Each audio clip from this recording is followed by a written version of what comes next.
আসসালামু আলাইকুম। আমি এমডি হাসান বলতাছি। আপনি আমাদের একটা কথা শোনেন। দেখেন বাংলাদেশে অনেক মানুষ আছে, গরিব মানুষ আছে। দেখেন আমরা টাকার জন্য চিকিৎসা করতে পারি না। অমুক করতে পারি না, তমুক করতে পারি না। ঠিক আছে? অনেক মানুষের ডেলিভারি হয়। ডেলিভারি হইলে পুরুষ ডাক্তার যদি না যায়, মহিলা মানুষ যায়। মহিলা ডাক্তাররা থাকে ডেলিভারির সময়। তাদের সবার জন্য মঙ্গল। আমাদের মাদের যে লজ্জাস্থান পুরুষরা দেখে, পুরুষরা না দেখে মহিলা মানুষের যদি থাকে, ডাক্তার থাকে, আমাদের জন্য ভালো না?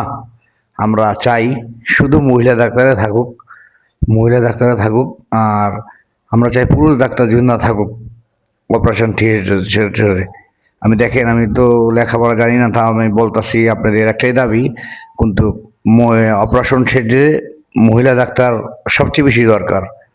পুরুষের পুরুষের ডাক্তার, মহিলা মহিলার ডাক্তার।